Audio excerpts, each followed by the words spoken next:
십자가, 마틴 로이드 존슨 제1장 놀라운 십자가. 산을 옮길 만한 믿음을 주소서. 당신의 성전을 다시 세우기를 사모하는 어린아이와 같은 믿음 주소서. 당신의 사랑이 내 속에 넘쳐나 구속받은 나의 영혼을 휩쓸게 하소서. 세월을 아껴 구세주를 알지 못하는 자들 위하여 사용되어지기를 원하나이다. 오직 나의 호흡인 당신이 사랑이 이 사역 감당케 하나이다.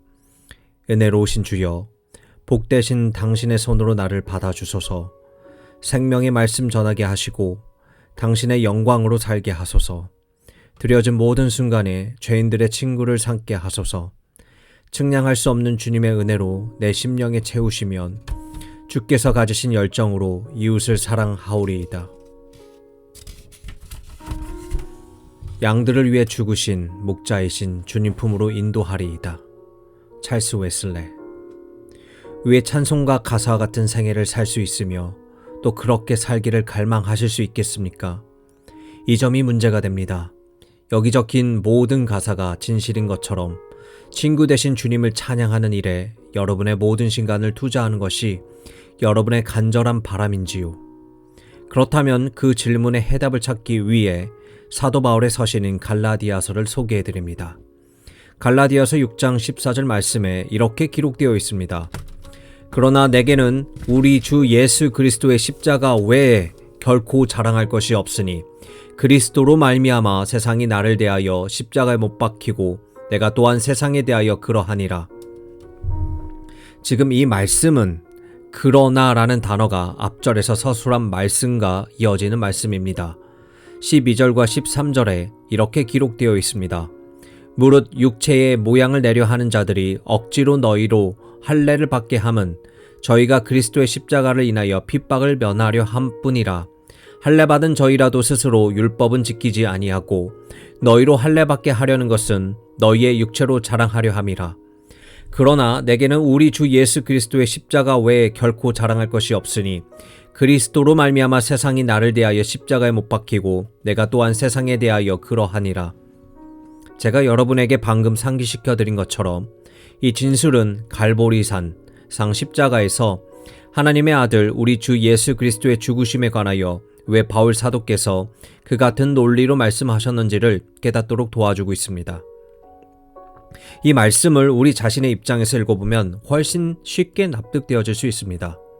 지금 바울은 갈라디아 교인들에게 보내는 서신을 마무리 짓고 있는 중입니다. 그들은 자기가 직접 전도하고 가르쳐서 그리스도인들이 된 성도들입니다.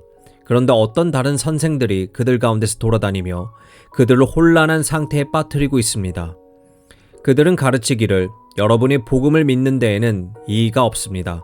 그러나 여러분이 전적으로 성숙한 신앙인이 되기를 원하고 진실로 하나님의 축복을 받기 원한다면 할례도 받아야 하며 옛 유대법도 지켜야 합니다. 라고 가르쳤습니다. 사도 바울은 이 문제를 다루기 위해서 이 서신을 쓰게 된 것입니다. 지금 그는 서신 마지막 부분에서 그가 무엇을 말했는지 다시 정리하고 있는 것입니다. 동시에 갈라디아 교인들과 또 이들을 통하여 모든 성도들에게 그리스도인의 신앙에 대한 참 진리가 무엇이며 원리들이 무엇인지를 상기시키고 있는 것입니다. 바울이 성도들에게 상기시켜주는 첫 번째 내용은 이 세상에서의 삶이란 아주 진지하고도 매우 중요한 문제라는 것입니다. 참 삶의 길이란 이 세상이 여러분에게 가르쳐주는 따위의 삶이 아닙니다. 참다운 인생은 순간적인 쾌락에 따라 가볍게 즐기면서 넘어갈 수 있는 것이 아닙니다. 인생은 결코 그렇지 않습니다. 이것은 굉장히 심각한 문제입니다. 왜냐하면 스스로 속이지 말라. 하나님은 만홀히 여김을 받지 아니하니 하시나니 사람이 무엇으로 심든지 그대로 거두리라.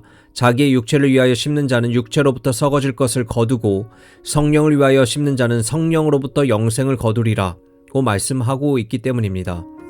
삶이란 근본적으로 심고 거두는 문제입니다. 즉 사람이 무엇으로 심든지 그대로 거두게 될 것입니다.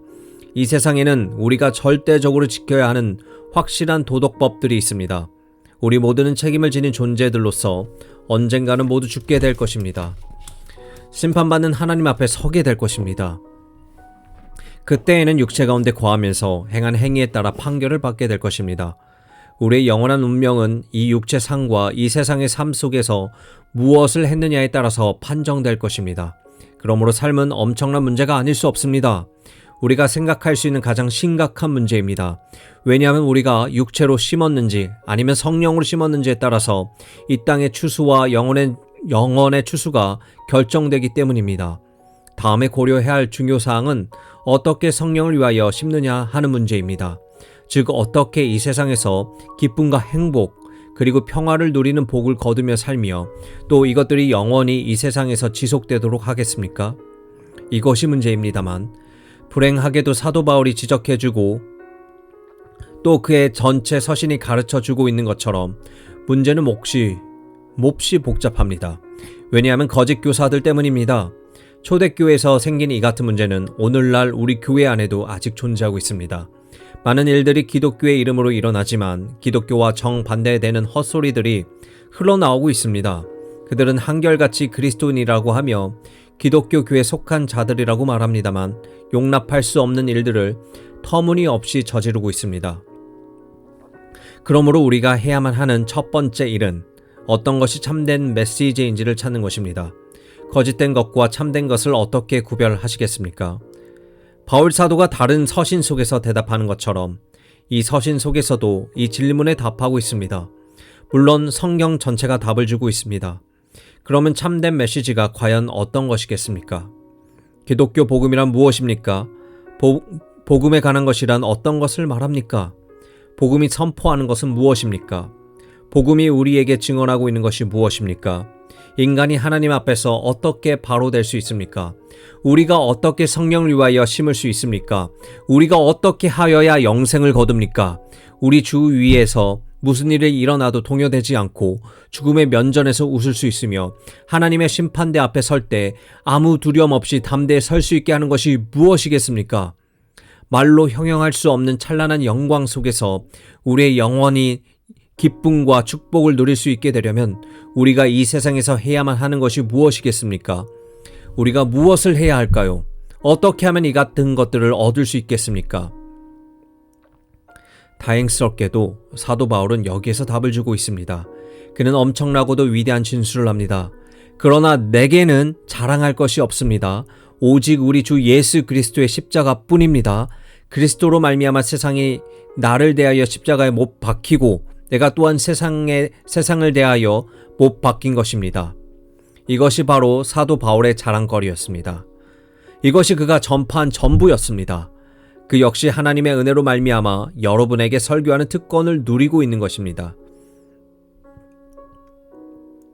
지금까지도 오직 이 한 가지 메시지만 있을 뿐입니다.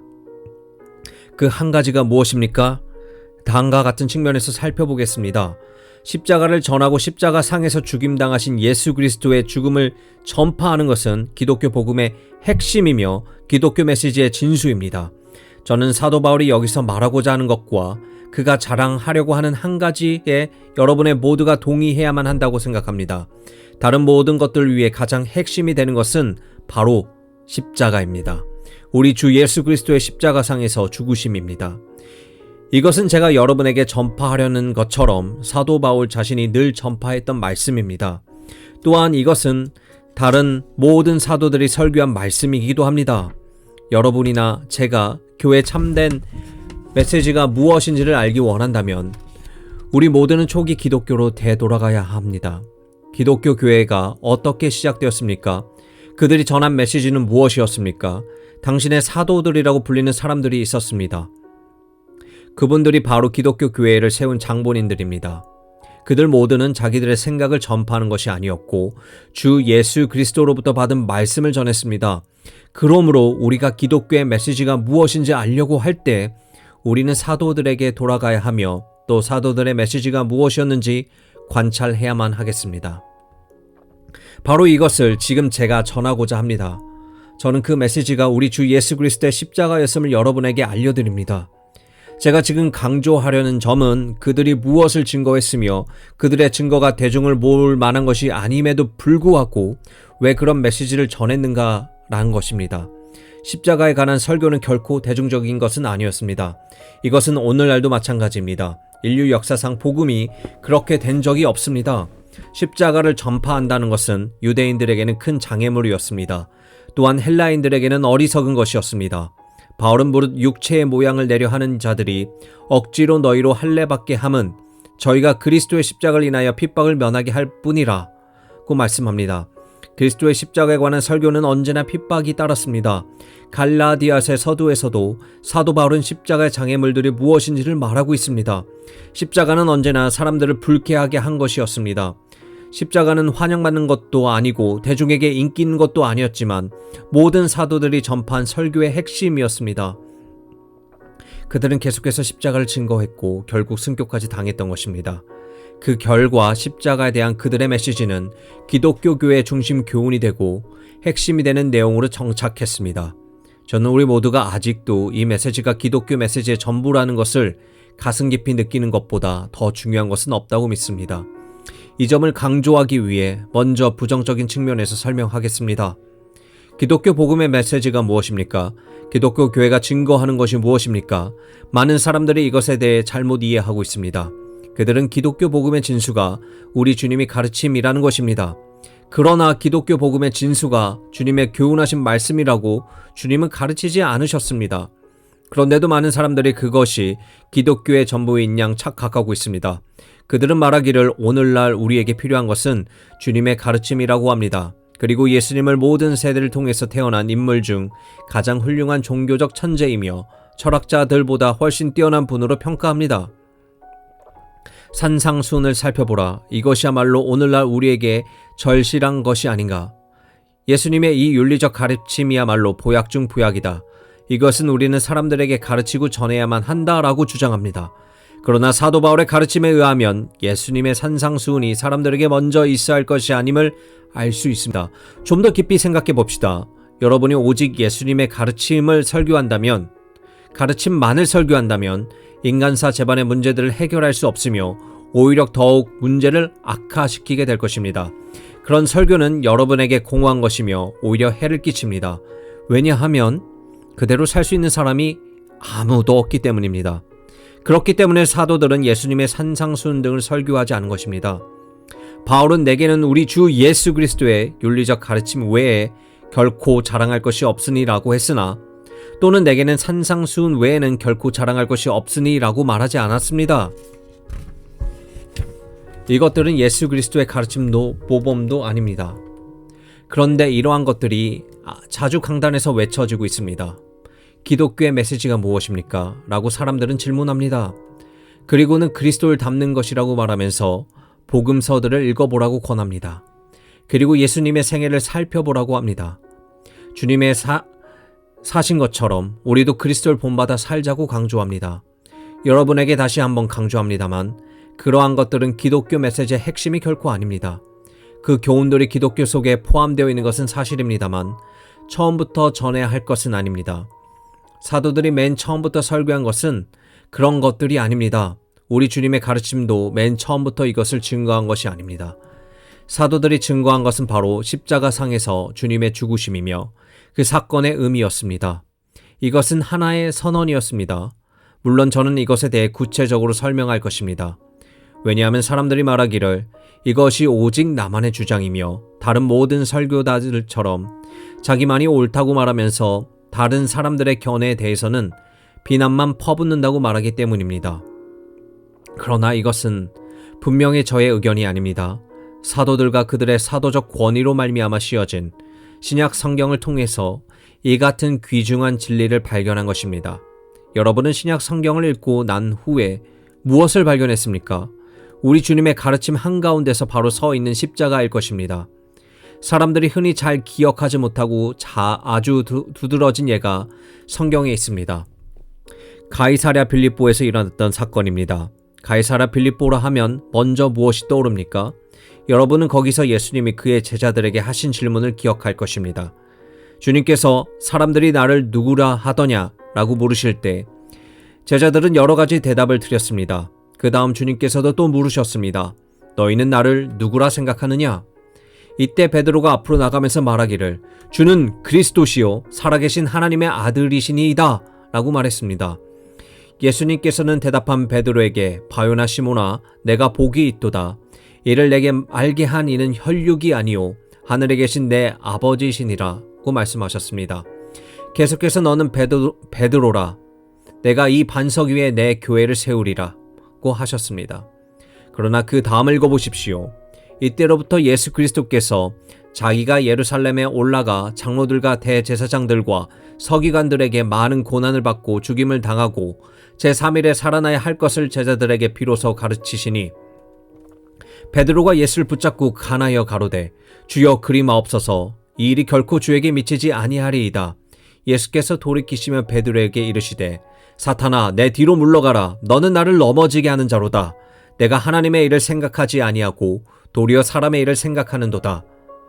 주는 그리스도시요 살아계신 하나님의 아들이시니이다 라는 베드로의 멋진 신앙 고백 후에 즉시 주님께서 그의 죽으심을 가르치기 시작하자 제자들은 전혀 그 말씀을 이해하지 못했을 것입니다. 베드로 혼자만 이해하지 못한 것이 아닙니다. 제자들 모두가 이해하지 못했습니다. 주님은 베드로를 꾸짖으시고 다시 설명하십니다. 너희는 이해하지 못하는도다. 너희는 내가 하나님의 아들이란 사실 자체가 너희를 구원한다고 생각하지만 그렇지 않다.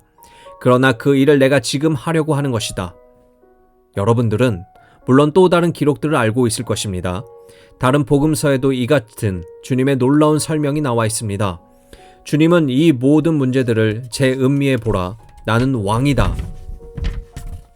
나는 왕국이 있다. 그러나 내 왕국은 사람들의 왕국과는 다른 것이다.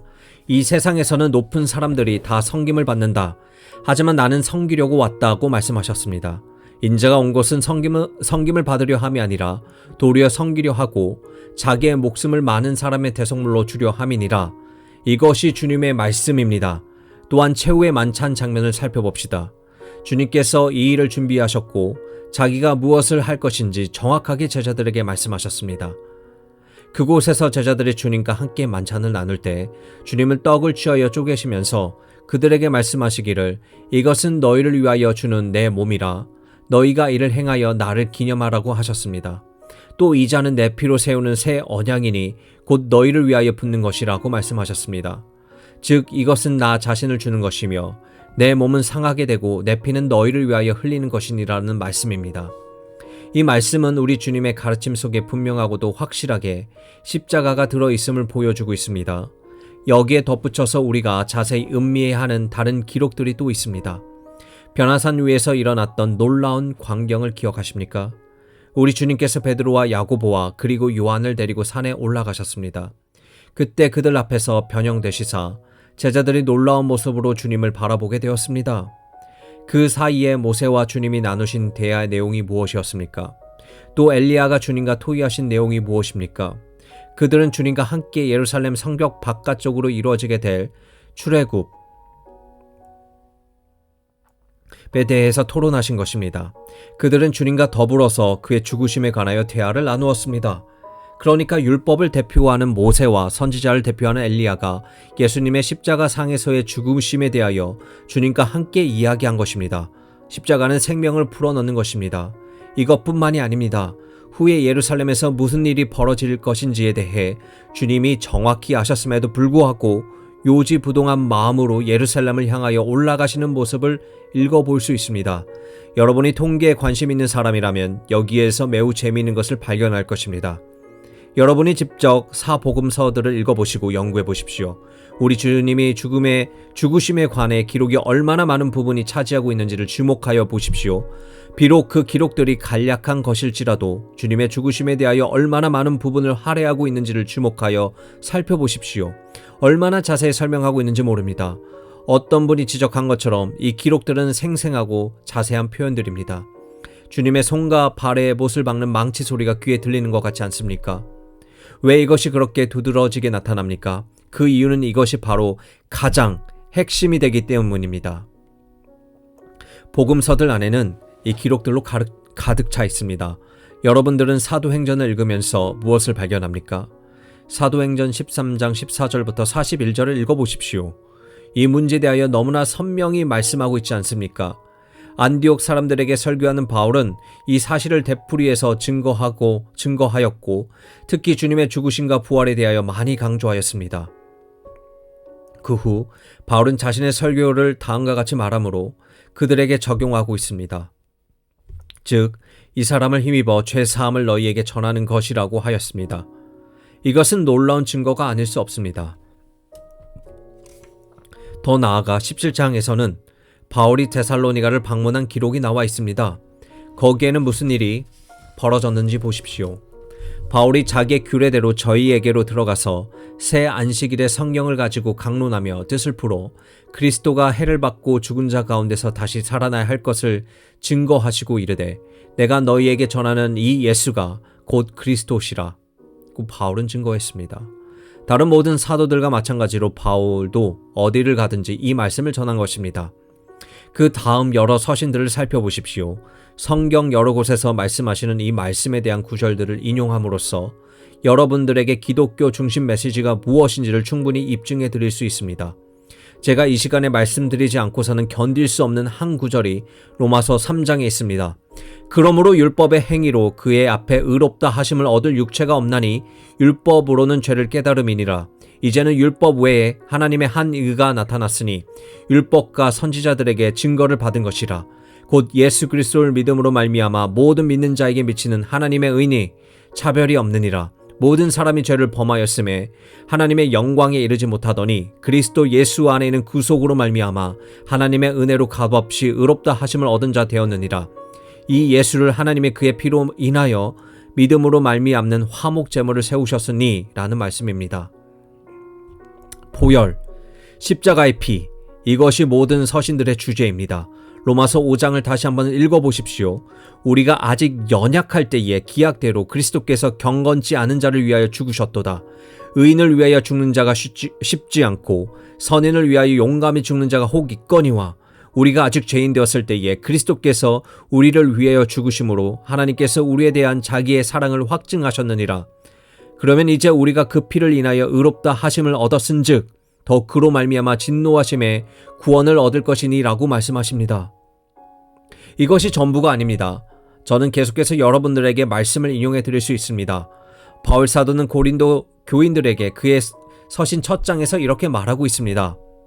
유대인은 표적을 구하고 헬라인은 지혜를 찾으나 우리는 십자가에 못 박힌 그리스도를 전하니 유대인에게는 거리끼는 것이요 이방인에게는 미련한 것이로되 라고 말합니다.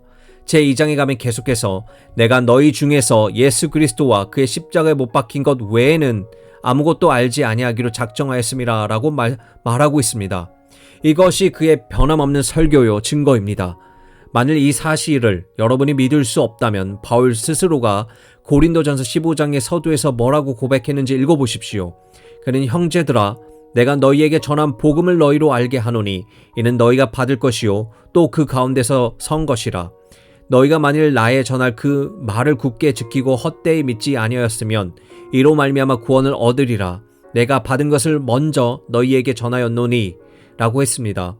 바울이 받은 것이 무엇입니까? 그는 이는 성경대로 그리스도께서 우리 죄를 위하여 죽으시고 장사 지낸 바 되었다가 성경대로 사흘 만에 다시 살아나사 라고 했습니다.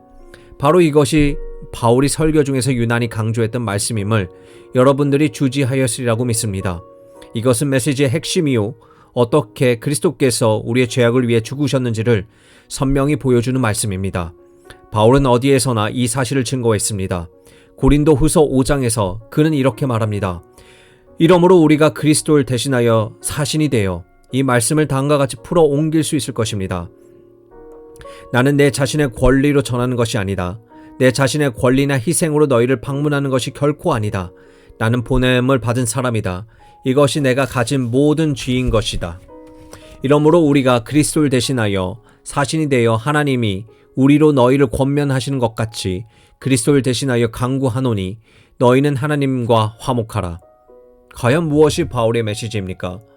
그것이 바로 하나님께서 그리스도 안에 계시사 세상을 자기와 화목하게 하시며 저희의 죄를 저희에게 돌리지 아니하시고 하나님의 죄를 알지도 못하신 자로 우리를 대신하여 죄를 삼으신 것은 우리로 하여금 저희 안에서 하나님의 의가 되게 하셨다는 것입니다. 사랑하는 형제 여러분, 이러한 말씀들을 계속 인용해 드리고 싶지만 여기서 멈추도록 하겠습니다. 저는 이런 은혜스러운 말씀들을 읽는 것이 가장 즐겁습니다. 제가 증거하려는 것은 기독교 복음의 중심 메시지이지 가장 본질적인 것은 바로 이것이란 사실입니다. 끝으로 아시아에 있는 7교회들에게 편지한 계시록의 말씀을 인용하겠습니다. 이제도 계시고 전에도 계시고 장차 오실 이와 그 보좌 앞에 7 영과 또 충성된 증인으로 죽은 자 가운데서 먼저 나시고 땅의 임금들의 머리가 되신 예수 그리스도 말미암아 은혜와 평강이 너희에게 있기를 원하노라. 우리를 사랑하사 그의 피로 우리 죄에서 우리를 해방하시고. 바로 이것이 기독교 복음의 핵심이며 성경 전체에 흐르고 있는 대주제입니다. 여러분들 중에 어느 누가 감히 일어나서 무슨 권리로 그리스도의 보혈에 멸시와 증오를 쏟아 부을 수 있겠습니까? 무슨 권리로 십자가는 아무것도 아니다. 우리가 원하는 것은 그리스도의 가르침이고 우리에게 필요한 것은 그리스도를 본받는 것이다 라고 말할 수 있겠습니까? 신약 성경 전체가 그리스도의 보혈로 갈릴리 십자가상에서 죽으심을 증언하고 있습니다. 이 사실은 기독교의 복음의 핵이요 중심 주제이며 구원의 복된 소식 전부입니다. 그래도 여러분들의 증거를 더 원하신다면 떡과 잔을 나누는 성찬식을 생각해 보십시오. 떡과 포도주가 의미하는 것은 무엇입니까? 오로지 한 가지 대답이 있습니다. 내가 너희에게 전한 것은 주께 받은 것이니 라고 바울은 대답합니다. 이것은 하나님의 아들 자신이 명령하신 것입니다. 최후의 만찬석상에서 교훈하여 주신 그분, 십자가에 못 박혀 죽으시기 전날 밤에 자기를 따르던 무리들과 함께 성찬을 나누신 그분이 명령하신 것입니다. 주님은 이것을 행하라. 언제나 내 백성들을 이것을 행하여라. 와서 떡을 떼고 잔을 마셔라. 이것을 행하여 나를 기념하라고 말씀하셨습니다. 우리 성도들은 사도들이 우리에게 교훈하신 대로 이것을 행하는 것입니다. 주님이 오시는 그날까지 우리는 이 사실을 선언하며 전파하고 또 가르치고 설교해야 합니다. 그의 가르침이나 그의 모범을 우선적으로 전하는 것이 아니라 그의 죽으심을 전하는 것입니다. 이것은 우리가 결코 잊어버리지 않도록 제정된 성례식의 골자이기도 합니다. 우리의 증거가 여기 있습니다. 이것은 가장 우선적으로 해야 할 것이며 가장 핵심적인 것입니다. 그러므로 이것은 사도 바울이 왜 이것만을 설교했는지에 대한 최상의 이유인 것입니다. 바울이 왜 이것만을 자랑한다고 합니까? 그가 이것만을 자랑하는 이유는 이 십자가로 말미암아 우리가 구원함을 받았기 때문입니다. 그래서 바울은 그러나 내게는 우리 주 예수 그리스도의 십자가 외에 결코 자랑할 것이 없으니 그리스도로 말미암아 세상이 나를 대하여 십자가에 못 박히고 내가 또한 세상에 대하여 그러하니라고 서술하고 있습니다. 이것이 가장 놀라운 일입니다. 바울은 십자가를 설교하고 있습니다. 왜냐하면 우리를 정말로 자유하게 하며 구원을 이루어주는 것이 바로 이 십자가이기 때문입니다. 십자가는 절대로 생동력을 지니고 있습니다. 십자가상에서 주님의 죽으심은 단순히 하나의 사건이 아닙니다. 그것은 모든 시대를 통틀어서 나타난 최고의 비극적인 사건도 아닙니다. 그렇다고 여러분과 제가 모방해야 할 것도 아닙니다. 이런 것들은 십자가에 관해서 설교할 때 언급되어지는 것들입니다. 그러기에 우리는 종종 이런 말들을 듣게 됩니다. 아, 정말로 십자가는 뜻하지 않는 사건이었습니다. 그것은 일어나서는 안 되고 일어날 수도 없는 사건이었습니다. 어리석고 몰인정한 정치적 기질이 다분한 유대인들, 질투심으로 가득 찬 무리들, 자신들이 행하는 것보다 더 많은 것을 주님은 파악하고 계셨고 더 잘 가르치셨음을 볼 수 있었던 바리새인들이 이 비극적인 사건을 낳게 한 장본인들이었습니다. 얼마나 비참한 사건입니까? 왜 그 같은 사건이 벌어졌는지요? 바로 이 같은 무리들 때문이었습니다. 이 사건은 이전에 없었던 가장 수치스러운 사건이 아닐 수 없습니다. 그러므로 사랑하는 여러분, 우리가 십자가에 대하여서는 가급적 조금만 말합시다. 다만 주님을 찬양하며 그의 가르침과 모범들을 찬양합시다. 이와 같은 주장들은 신약 성경 전체가 가르쳐주고 있는 사실과 전혀 반대되는 것들입니다. 십자가상에서 우리 주님이 죽으심은 유감스러운 일이 아닙니다. 또 이것은 교묘하게도 변명하며 발뺌할 수도 있는 것이 아닙니다. 그렇다고 시야에 들어오지 못하게 한다거나 아무도 모르는 곳에 은닉해 둘 만한 것도 결코 아닙니다. 그러나 내게는 우리 주 예수 그리스도의 십자가 외에 결코 자랑할 것이 없으니 이 말씀을 가슴 깊이 새겨 메시지의 중심이 되게 하십시오. 바울이 갈라디아서 3장에서 이미 말씀하신 것처럼 다른 어떤 것들보다도 먼저 이것을 전파하십시오. 바울은 어리석은 갈라디아 사람들의 행위를 보고 매우 놀랐습니다. 어리석도다 갈라디아 사람들아, 예수 그리스도께서 십자가에 못 박힌 것이 너희 눈앞에 밝히 보이거늘 누가 너희를 꾀하더냐. 밝히 보이거늘 이란 말씀으로 매우 감동 어리게 지적하고 있습니다. 바울은 그들에게 그리스도께서 십자가에 못 박혀 죽으심이 그의 설교의 중심이요 핵심이라고 주장합니다. 왜냐하면 이 사건으로 말미암아 우리가 구원받게 되었기 때문입니다. 그러므로 십자가를 슬퍼하지 마십시오.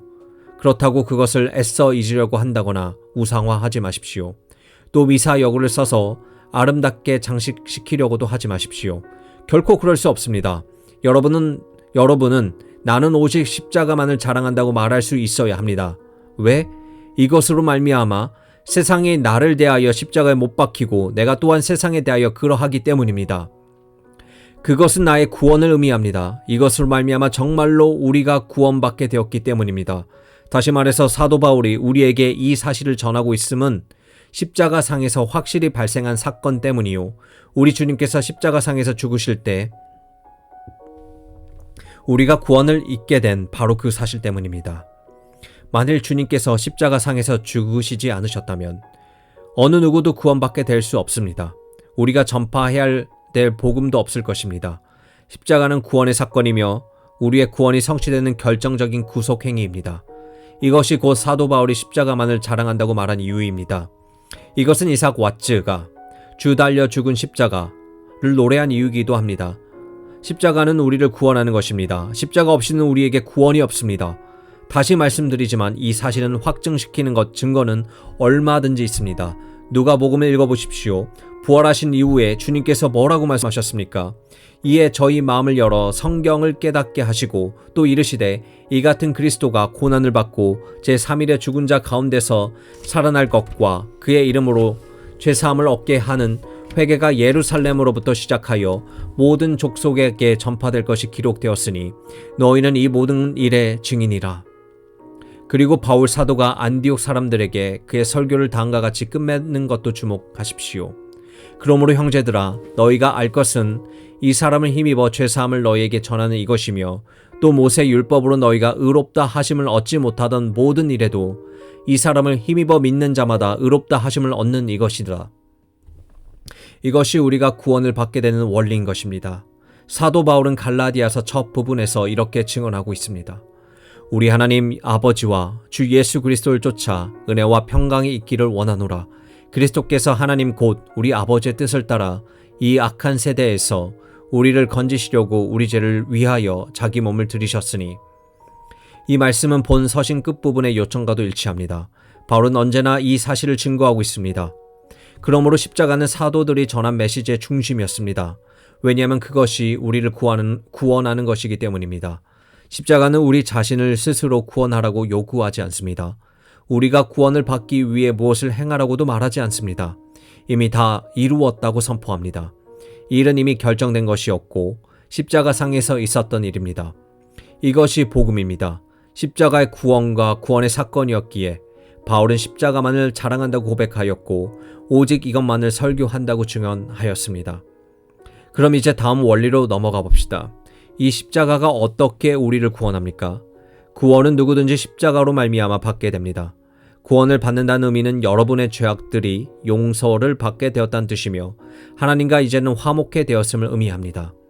여러분이 성도라면 하나님의 자녀가 된 것입니다. 그의 축복을 받기 시작한 것입니다. 죽음에 대한 공포도 심판에 대한 두려움도 없어진 것입니다. 또 여러분은 영광스러운 기업을 상속받게 되는 것도 알게 되었습니다. 그런데 도대체 십자가가 우리를 어떻게 구원한다는 것입니까? 이것은 질문 중의 질문입니다. 바울 사도가 이 질문에 대답하고 있는 것을 읽어보십시오. 바울은 대답하기를 내게는 우리 주 예수 그리스도의 십자가 외에는 결코 자랑할 것이 없으니라고 했습니다. 사랑하는 형제 여러분, 십자가를 바라보십시오. 여러분은 신실한 마음으로 십자가를 바라보신 적이 있습니까?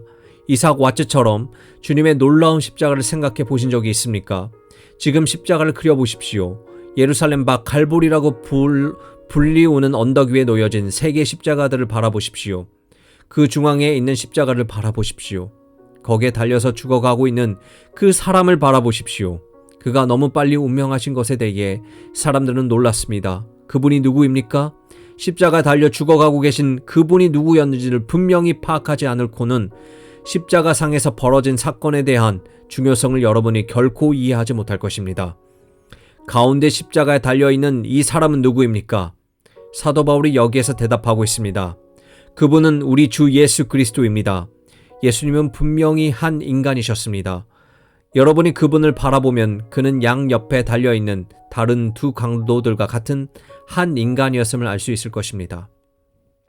그분은 정말 어떤 분이십니까? 그는 나사렛 지방에서 목수로 성장했습니다.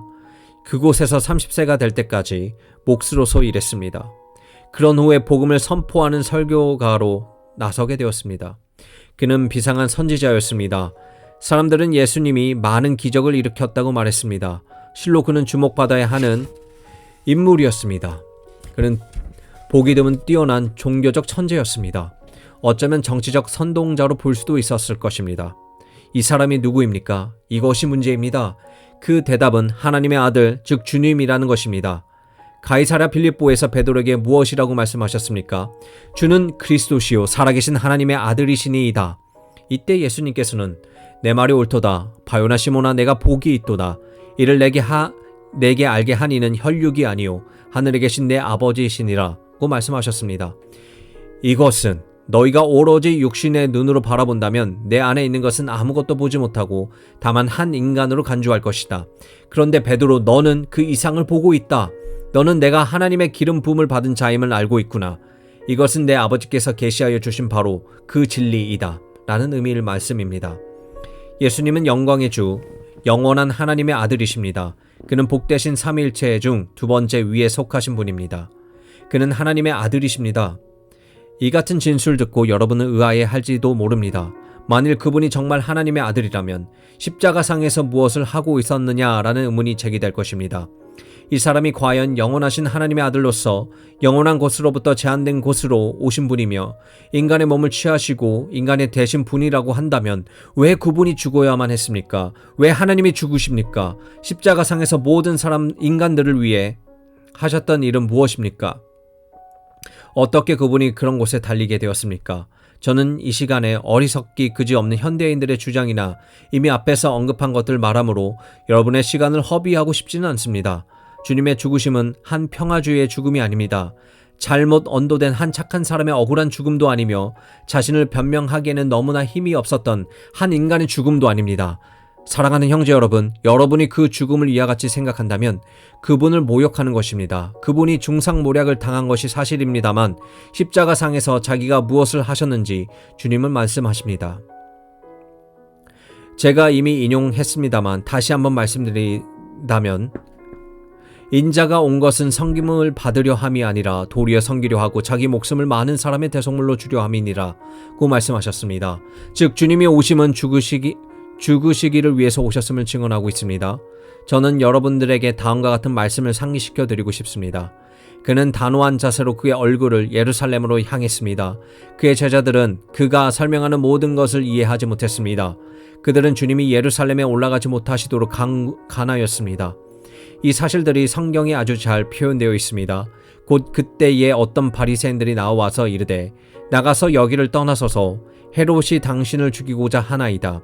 가라사대 가서 저 여유에게 이르되 오늘과 내일 내가 귀신을 쫓아내며 병을 낫게 하다가 제3일에는 완전하여 지리라 하라. 그러나 오늘과 내일과 모레는 내가 갈 길이 가야 하리니 선지자가 예루살렘 밖에서 죽는 법이 없느니라.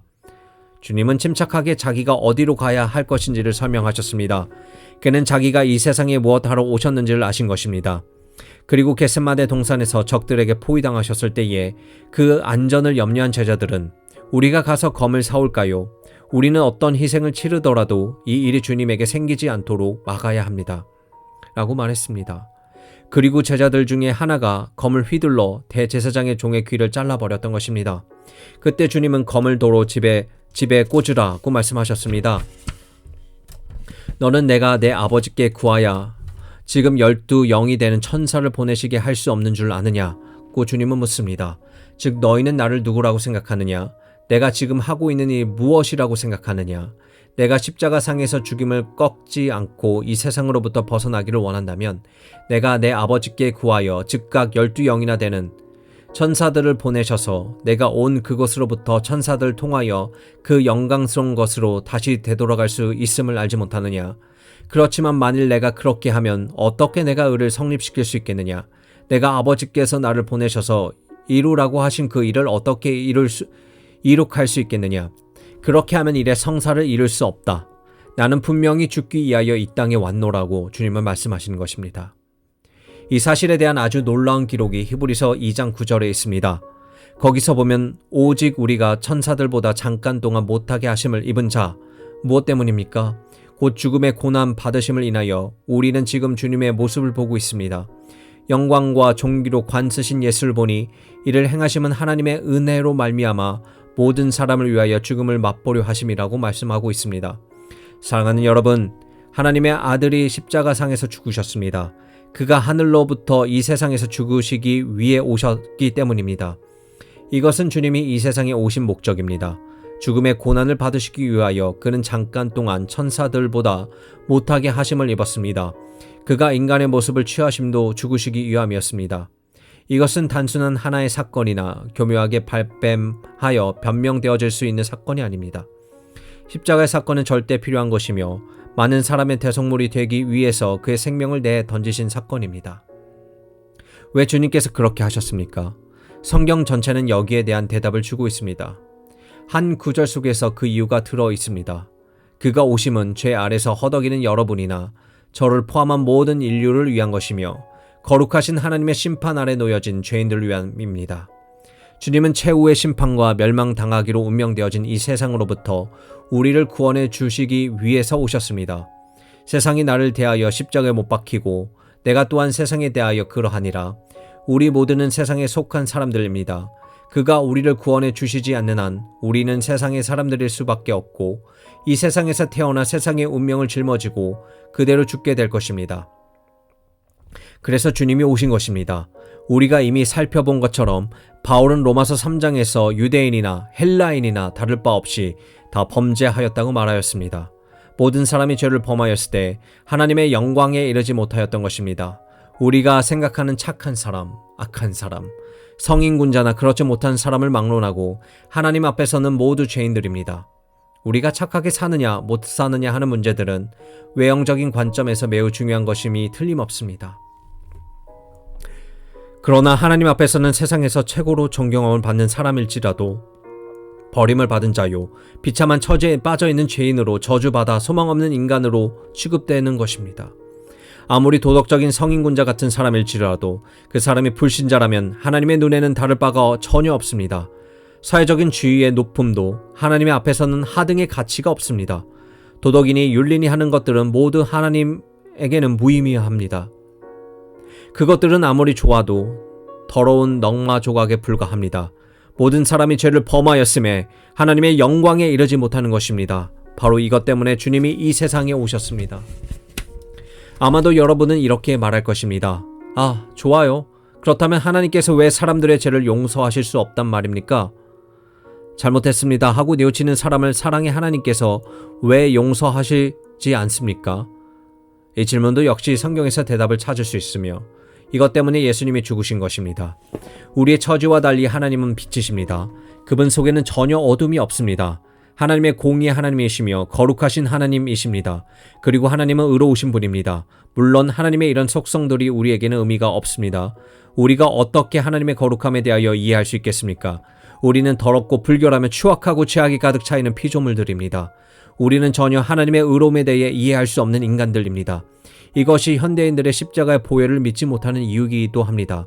현대인들은 의가 무엇인지, 정의가 어떤 것인지, 또한 율법이 무엇을 말하고 있는지를 전혀 이해하지 못하며 징계도 믿지 않습니다. 그렇기 때문에 이 세상은 점점 지옥이 되어가고 있습니다. 이에 반하여 하나님은 의로우신 분이며 법을 제정하신 분이시요 거룩하신 분입니다. 그는 죄악을 쳐다볼 수조차도 없는 순결하신 분입니다. 그렇다고 해서 죄를 목격한 적도 없다고 가장할 수 없는 분입니다. 하나님은 죄악을 똑똑히 보고 계십니다. 그가 보지 못하는 것이란 하나도 없습니다. 하나님은 자신의 속성 때문에 죄를 벌하셔야만 합니다. 그렇기에 그는 누차 우리에게 죄를 벌하실 것을 말씀하셨습니다. 그러므로 문제는 여기에 있습니다. 인간은 죄를 지은 죄인이요 하나님은 죄와는 무관하신 거룩하신 분입니다. 그런데 어떻게 이 두 가지가 함께 거할 수 있겠느냐 하는 것입니다. 여기에 대한 대답 역시 예수 그리스도의 십자가인 것입니다. 어떤 사람들은 그것이 어떻게 대답이 될 수 있느냐라고 의문을 제기할 것입니다. 제가 대답해 드리겠습니다. 저는 이 문제에 대해 아주 간략하고도 명백한 답변을 가능한 한 가지 말씀드리려고 합니다. 그 질문의 답변은 다음과 같습니다. 죄 삭은 사망입니다. 이것은 하나님께서 친히 선언하신 말씀입니다. 피 흘림이 없이는 죄사함이 없습니다. 여러분이 구약 성경을 읽으실 때 자주 눈에 띄는 것이 무엇입니까? 그것은 죄에 관한 제사들입니다. 사람들은 숫송아지를 대제사장에게 가져오고 대제사장은 숫송아지의 머리 위에 손을 얹습니다. 그 다음 숫송아지를 잡아 죽여 피를 하나님의 거룩하신 제단에 바치게 됩니다. 그들이 하고 있는 행위는 분명 하나님께서 그들에게 그렇게 하라고 가르치신 것입니다. 그렇다면 왜 하나님께서 그들에게 그렇게 하라고 가르치셨을까 하는 질문이 생깁니다. 이 질문에 대한 답변은 위에서 말씀드린 것 같이 죄 삭은 사망이요 피 흘림이 없이는 죄사함이 없기 때문입니다. 그들이 행한 것들은 다음과 같습니다. 그들의 손은 숫송아지의 머리에 얹음으로써 그들의 죄악들이 그 짐승에게로 전가됩니다. 그래서 죄들은 그 숫송아지가 덮어 쓰게 되었습니다. 그 다음 그 짐승을 죽여 제단에 제물로 바칩니다. 그것은 하나님께서 그렇게 하도록 가르치셨기 때문입니다. 즉 사람들은 자기들의 죄악들을 짐승에게 전가시켜 잡아 죽인 다음 그 피를 봉헌했던 것입니다. 사람들은 이 일을 매일 성전에서 했습니다. 그들이 흠이 없고 깨끗한 어린 양을 취하여 죽이고 피를 흘려 제사한 것입니다. 이스라엘 사람들이 출애굽할 때에 무슨 일을 했는지 기억하십니까? 그 놀라운 밤에 죽음의 사자가 찾아왔을 때 애굽에 처음 난 모든 것들은 죽임을 당했습니다. 그러나 이스라엘의 장자들은 살아남았습니다. 왜 그렇습니까? 그들은 자기들의 문설주 기둥에 피를 발랐기 때문입니다. 그들은 어린 양을 잡아 피를 흘려 전날 밤에 문설주와 문기둥에 발랐던 것입니다. 그래서 죽음의 신을 피할 수 있었던 것입니다. 그들의 죄악들은 형벌을 받지 않았으며 그들의 생명은 구원함을 받게 된 것입니다. 예수 그리스도 하나님의 아들이 세상에 오셨습니다. 왜 오셨는지에 대한 세례 요한은 증거하고 있습니다. 세례 요한은 오직 한 가지만을 반복해서 설교하였습니다. 그는 나는 그리스도가 아니다. 나는 그의 신들매 풀기도 합당치 못한 자니라. 보라 세상 죄를 지고 가는 하나님의 어린 양이로다 라고 증거했습니다. 다른 모든 사람들은 하나의 그림자요, 모형들이요, 방향제시의 예시에 불과한 것들입니다. 하나님의 어린 양이 이 땅에 오셨습니다. 하나님께서는 자신의 희생 제물을 예비하셨던 것입니다. 이 제물은 하나님의 어린 양인 바로 하나님의 독생자였습니다. 이 일이 갈보리 언덕 십자가상에서 일어난 사건입니다. 하나님은 저와 여러분의 죄악들을 취하여 그의 아들 머리 위에 얹어 그를 채찍질하고 벌하셨으며 죽임을 당케 하신 것입니다. 죄 삭은 사망입니다. 그러므로 십자가상에서 일한 일은 다른 것이 아닙니다. 하나님 자신이 저와 여러분의 죄악들을 그의 가장 사랑하는 아들에게 덮어 씌워 우리의 죄값을 치러주신 것입니다. 하나님이 죄를 알지도 못하신 자로 우리를 대신하여 죄를 삼으신 것은 우리로 하여금 저희 안에서 하나님의 의가 되게 하려 하심이니라. 여호와께서는 우리 무리의 죄악을 그에게 담당시키셨도다. 이 일을 하나님 아버지께서 하신 것입니다. 그러면 이들은 무엇을 했습니까? 그는 어린 양으로서 저항하지도 신음도 불평도 하지 않으셨습니다. 그는 모든 인간들의 죄짐을 짊어지신 것입니다. 그는 이 일이 이루어지도록 허락하신 자신을 기꺼이 내던지신 것입니다. 다시 한번 저는 여러분들에게 사도 바울의 말씀한 바를 상기시켜야 하겠습니다. 그리스도께서 하나님 곧 우리 아버지의 뜻을 따라 이 악한 세대에게 우리를 건지시려고 우리 죄를 위하여 자기 몸을 들이셨으니 이것만이 아닙니다. 이보다 더 놀라운 증거가 갈라디아서 2장에 있습니다. 내가 율법으로 말미암아 율법을 향하여 죽었나니 이는 하나님을 향하여 살려 함이니라. 내가 그리스도와 함께 십자가에 못 박혔나니 그런즉 이제는 내가 산 것이 아니요 오직 내 안에 그리스도께서 사신 것이라. 이제 내가 육체 가운데 사는 것은 나를 사랑하사 나를 위하여 자기 몸을 버리신 하나님의 아들을 믿는 믿음 안에서 사는 것이라. 이것이 복음입니다. 하나님이 세상을 이처럼 사랑하사 독생자를 죽음에 이르도록 주셨으니 누구든지 저를 믿으면 멸망치 않고 영생을 얻으리로다. 친히 나무에 달려 그 몸으로 우리 죄를 담당하셨으니 이는 우리로 죄에 대하여 죽고 의에 대하여 살게 하려 하심이라. 저가 채찍에 맞음으로 너희는 나음을 얻었나니 바로 이것 때문에 주님이 죽으신 것입니다. 바로 이것을 자랑한다고 바울은 고백했던 것입니다. 우리를 구원하는 것은 그리스도의 십자가입니다. 그는 우리가 받아야 할 벌을 당하시고 우리의 죄악을 짊어짐으로써 하나님의 율법을 만족시킨 것입니다. 그 결과가 우리가 율법으로 말미암아 율법을 향하여 죽음 셈이 된 것입니다. 율법이 주님에게 지어짐으로 우리는 자유하게 되었습니다. 그러므로 이제 그리스도 예수 안에 있는 자에게 결코 정죄함이 없나니 하나님께서 세상을 이처럼 사랑하사 그를 주셨고 하나님의 아들이 나를 사랑하사 나를 위하여 자신을 내어주신 것입니다. 이것이 십자가 설교의 내용입니다. 즉 우리를 구원해 주신 십자가입니다. 우리가 할 수 있는 것이 무엇이겠습니까? 우리는 아무것도 할 수 없습니다. 이 메시지를 믿는 것뿐입니다. 그 외엔 아무것도 없습니다. 여러분이 보다 더 나은 삶을 살아갈 것이라고 말하지 마십시오. 만일 그렇게 말한다면 여러분은 아직도 진리를 발견하지 못한 자들입니다. 여러분이 더 멋있는 남성, 더 아름다운 여성이 된다고 말하지 마십시오. 내가 이것은 하고 저것은 안 해라는 식의 말도 하지 마십시오. 그것은 여러분이 아직도 진리를 발견치 못했다는 증거가 됩니다.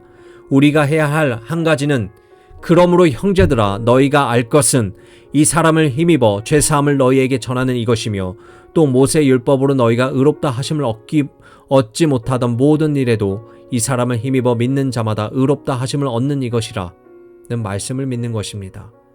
오직 믿음으로 그리스도께서 모든 것이 됨을 보리라.